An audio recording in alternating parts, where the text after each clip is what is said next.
Hello everyone, welcome back to the channel. One more educational update video for the retail investors with regard to Coal India subsidiaries listing. From a retail investor point of view, आज जानने की कोशिश करते हैं कि ये analyse करने की रिसर्च करने की कोशिश करते हैं कि ये पर्टिकुलर जो लिस्टिंग होने वाली है कोल इंडिया सब्सिडरीज की, इसकी 7 to 8 subsidiaries over the period of time government has finalize की उसको हम लिस्ट करेंगे कि वो एक बेसिकली कैसे रहेगा, एक वैल्यू अनलॉकिंग रहेगा for a government and a value trap for a retail what exactly that's going to happen. Okay, सबसे पहले अगर अपन देखें इसका चार्ट, so these are the 8 companies. Okay, first risk जिस जो आपको हमेशा इसमें ध्यान रखना चाहिए when they are listing, this is not a diversified business. Okay, ये डाइवर्सिफाइड बिजनेस नहीं है। अडानी अडानी जैसे एयरपोर्ट का बिजनेस कर रहा है, या और कोई होटल्स का बिजनेस कर रहा है, या बिरला का पेंट बिजनेस है, वो लिस्ट नहीं हो रहा है।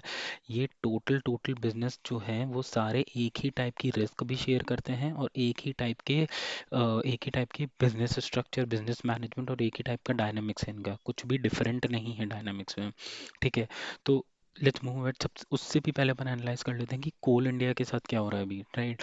कोल इंडिया के अगर आप क्वार्टरली, ये कोल इंडिया के फाइनेंशियल्स मैंने खोल दिए फ्रॉम स्क्रीनर। कोल इंडिया में अगर हम देखोगे तो over the period of time आपको वॉल्यूम में कोई ग्रोथ नहीं दिखेगी, राइट। बहुत ही मिनिस्कल लेवल का, मतलब फ्लैटिश ही दिखेगा आपको ग्रोथ यहाँ पर, राइट। ये एक सबसे बड़ा पॉइंट है। प्रॉफिटेबिलिटी भी अगर हम देखोगे ऑन द डिपिंग ट्रेंड ही है। अपार्ट फ्रॉम दैट, जो अदर इनहेरेंट रिस्क इस बिजनेस के साथ होती है, इस टाइप ऑफ बिजनेस के साथ जो होती है, वो होता है प्राइसिंग, हमेशा गवर्नमेंट रेगुलेटेड रहता है, राइट। कॉस्ट इसकी हमेशा ऑन एन इंक्रीजिंग ट्रेंड रहती है, because you need to do a lot of investment in the machinery. आपको वो लीगल राइट्स, माइनिंग राइट्स, और वो सब में बहुत पैसा जाता है। उसके बाद अभी because of the new set of the business and talk of the town, ESG का प्रेशर बहुत ज़्यादा होता है, क्योंकि एमिशंस, कार्बन डाइऑक्साइड एमिशंस बहुत ज़्यादा होते हैं, राइट। एंड देन आपका इसी वजह से अगर आप देखोगे तो इसका अभी थोड़े दिन का प्राइस हटा दो, ये लिस्टिंग आने का जो न्यूज़ था उस पर, बट मोस्टली इसका price on an downward trending range ही था। ओके, सो तीन चीज़ यहाँ पे बहुत ही प्रोमिनेंटली आपको प्ले आउट होगी, राइट। देख, तो हिडन वैल्यू अनलॉक होगा ही होगा, राइट। उसके बाद आपका आईपीओ का जो बज़ हो रहा है उससे गवर्नमेंट को फ़ायदा मिलेगा ही मिलेगा, राइट। एंड जो मनी ये लोग रेज कर रहे हैं by selling off stake, sell कर रहे हैं, स्टेक सेल करके जो मनी रेज होता है without selling the coal India का स्टेक सेल नहीं कर रहा है, अंदर उसको लिस्ट करे। तो अगर आप इन तीनों को कंबाइन करोगे और थोड़ा सा एनालाइज करने की कोशिश करोगे ना, तो ये आपको हमेशा एक वैल्यू रीपैकिंग लगेगा, right. This is not a value creation. Okay, so ये चीज़ आपको बहुत अच्छे से ध्यान रखनी पड़ेगी व्हेन, जब जब ये बिजनेसेस लिस्ट हो जाएंगे, राइट।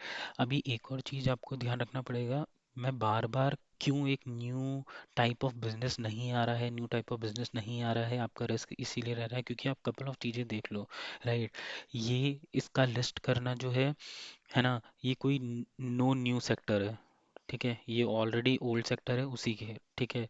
नो ग्रीन एनर्जी का भी इसके साथ कुछ नहीं है, राइट। फ्यूचर टेक्नोलॉजी बिजनेस है, फ्यूचर टेक्नोलॉजी बिजनेस भी ये नहीं है, राइट। डाइवर्सिफाइड बिजनेस है, डाइवर्सिफाइड बिजनेस भी नहीं है।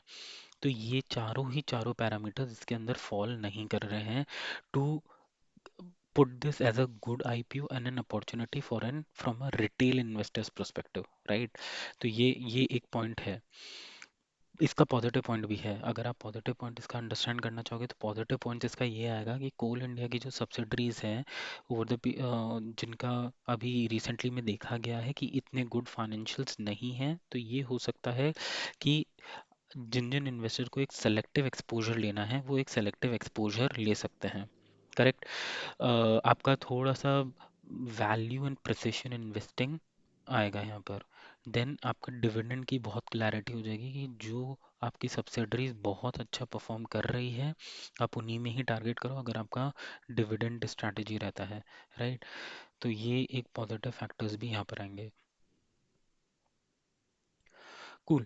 तो अब हम आगे बढ़ के ये देख लेते हैं अभी कौन से बिजनेसेस लिस्ट हो रहे हैं, कौन से लाइन में हैं, और उनका क्या बिजनेस है, ठीक है।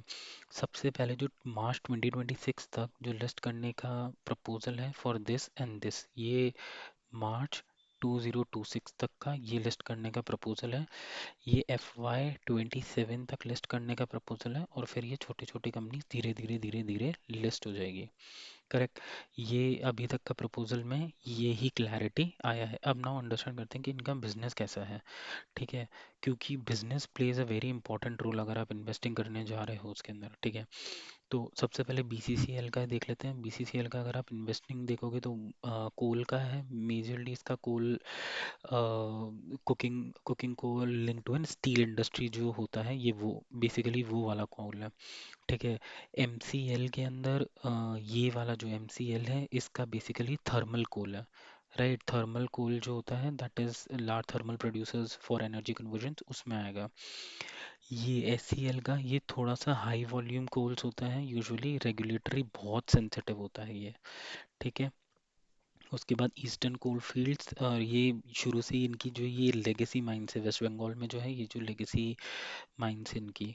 ठीक है, उसके बाद CCL ये मिक्स्ड कोल प्रोफाइल है। इतना क्लैरिटी मतलब जो एक बिटुमेंट रेट रहता है उतना इतना अच्छा नहीं है, बट हाँ स्टिल यहाँ पे है, यहाँ पे कोल है।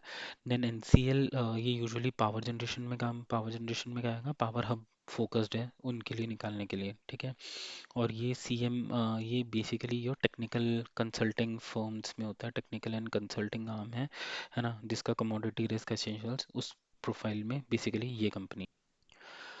सो मूविंग अहेड, अगर अपन कंक्लूजन पर्सपेक्टिव से देखें, राइट, अगर अपन कंक्लूजन पर्सपेक्टिव से देखें सभी चीज़ों को ध्यान रखने में, तो अगर आप देखोगे तो IPO और इवेंट ट्रेडर्स के पॉइंट ऑफ व्यू से अगर आप देखोगे तो वेरी गुड, इसमें पॉजिटिव बस बनेगा ही बनेगा।